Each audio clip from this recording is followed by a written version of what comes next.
In today's video, we're going to be going over the left about turn and the right about turn.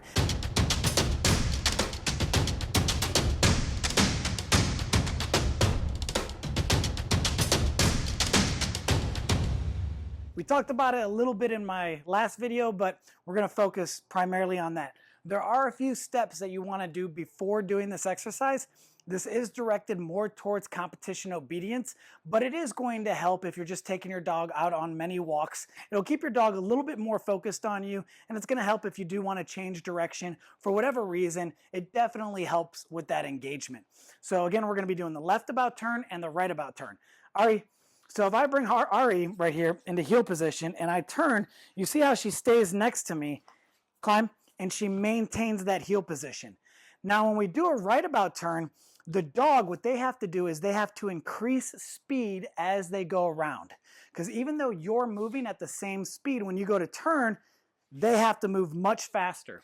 So what you're going to see when you're first doing this is your dog is going to lag. All right, what a lot of dogs will do is you go to turn and they'll lag back this way as you go around, and then they'll catch back up. All right, climb. Because they don't realize, go ahead and climb, Ari. They don't realize that they have to pick up speed. Now with the left about turn, it's even a little bit more complicated. Ari, heel. Because you're turning left and the dog has to maintain that position. Climb. I used to tell my students, this is a very difficult behavior to perform. So let's say, for example, I'm the dog and I'm walking with the handler. I'm looking up at the handler. This is the motion our dogs are doing. It's very, very difficult. It's not an easy behavior to be able to accomplish, even when you know what you're doing. So don't expect this to happen overnight, and you have to do a lot of reps. We're going to do the right about turn using just food and luring. With the left about turn, we're going to do that using food and luring, but we're also going to do it with leash pressure. So I'm going to show you guys both examples. So we're going to take Ari here and bring her back into heel. Ari, heel. And what I like to do when I'm first teaching this, as I go to turn, I'm going to step forward with my left leg. That's going to be the last step that I take. I'm going to guide my dog around the leg and into the side position before I even turn. All right, heel.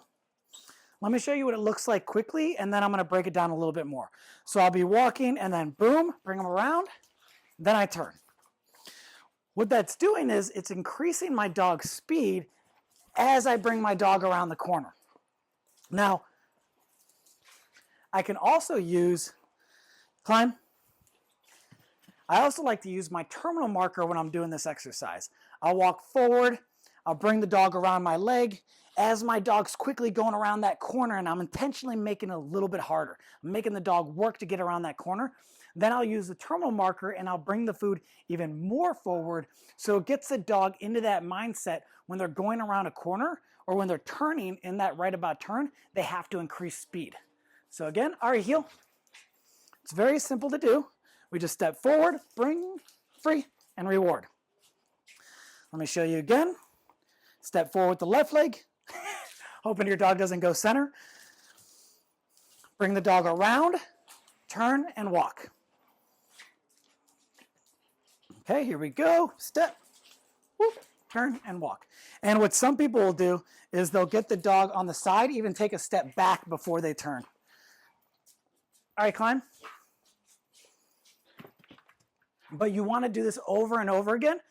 All right, heel, to the point where when you go to do that right about turn, you step with that leg, and when you turn, your dog is more likely to maintain that position and stay in proper heel position. Free? Good. So you want to do a lot of reps. All right, climb.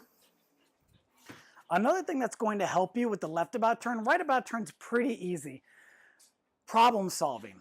If you want to increase your dog's speed as well when they're doing the right about turn, another thing I like to do is I like to run after I make the turn to increase my dog's speed. So let me show you what I mean. All right, heel. So as we're walking, I'll step and then I'll turn and run. Good girl. Hoping she doesn't jump into the center position. So we're walking. Oh, what happened there? That wasn't right. Good girl. She's making some mistakes, and it's okay. I also taught her to go center when I lift up my leg. So that's why she's doing that. So again, we turn and then we run. You can do this. All right, climb. You can also do this with a leash if you wanted to. Let's say you have a dog that becomes easily distracted when you're on a walk, even if you're not doing competition obedience. As you're walking, when you go to turn, if they get distracted, take a couple quick steps. All right, climb. As you run in the opposite direction. And by doing that, you have to be careful that you do not correct the dog intentionally, meaning when you go to do the right about turn, you don't jump and pop the leash. What you want to do is what I usually do is I'll take the leash and I'll hold it onto my hip. And this is if I'm not worried about competition obedience. I'm just trying to get a dog that I'm working with to walk on a leash nicely and to pay attention to me more. So when I'm going to take that turn, if they're not paying attention, I just take a couple quick steps. And if they're not paying attention, they're going to feel the leash. They catch up to me and I go, yay, good puppy. And I praise and reward them for getting back into the position I want them to be in. And you'll quickly find the next time you go to do this, your dog's going to be like, oh, right there, keeping up with you, maintaining that position. So that's a great exercise, even if you're not doing competition obedience. Now kick that dirt out of here. Now for our left about turn. When you do your left about turn, you want to make sure, that you can first get your dog to do this. Pivot left and pivot right in place. Now I talk about this in my power steering video, getting your dog to really understand that concept of following your hand. Climb. This is going to be the luring option. All we're going to do is we're simply going to use our power steering. As we go to turn, we're going to bring our hand down and we're going to help our dog pivot around into position. This is very similar to when we're first teaching our dog the focused heel and we're feeding them continuously, maintaining that position. The dog's following the food, they're following the lure, they're not really paying attention to what's going on. So it does take a little while for them to learn, but it helps develop that muscle memory. It helps teach them how to move their body, which is very important when you're asking your dog to perform such a complicated behavior. All right, heel. So again, the first time you do this, once you go to turn, bring the hand down, pivot your dog around and go back into walking. You could also use that spiral technique that we talked about last week. As you're walking, you have a spiral and that spiral simply becomes smaller and smaller until your dog is pivoting in place. And then you can help them by using the food. All right, climb. And you have to do hundreds of those in order to get it to where your dog is pivoting around like Ari is. And you might be able to hear the puppy in there getting excited because she wants to train too. Training should be fun. Every now and then I could hear she wants to come out and train. That's a little Harley. Okay, so now when we're using the leash, actually, I forgot to mention something else. When you are doing the left about turns, besides getting your dog good at pivoting left and right by using that power steering, you also want to make sure your dog understands the concept of walking backwards. All right, remember when we're teaching our dog to walk backwards, open hand means come to us. Closed hand means to walk backwards. Open hand, come to us. Closed hand, walk backwards. Open. Backwards. Open. You have some fun. And get your dog comfortable walking backwards. They have to have that ability to be able to do that. All right, climb. Not every dog can walk backwards instinctively.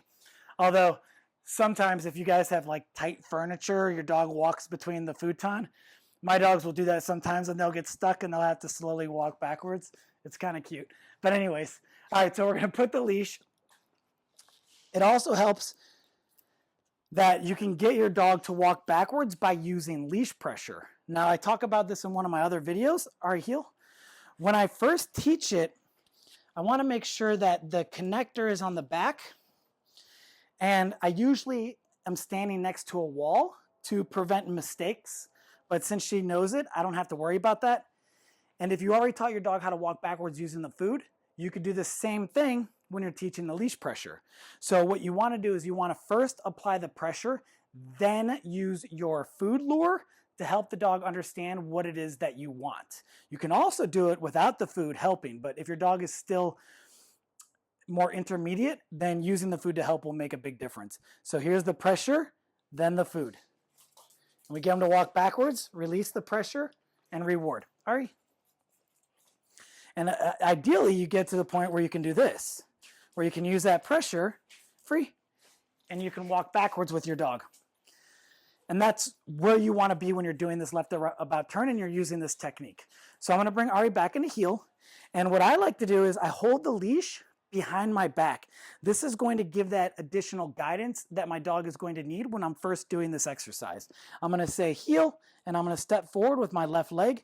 Then when I go to do the left about turn, she's already anticipating it. So that's anticipation right there. You see how she's starting to swing back? She already knows what I'm going to do. She's smart.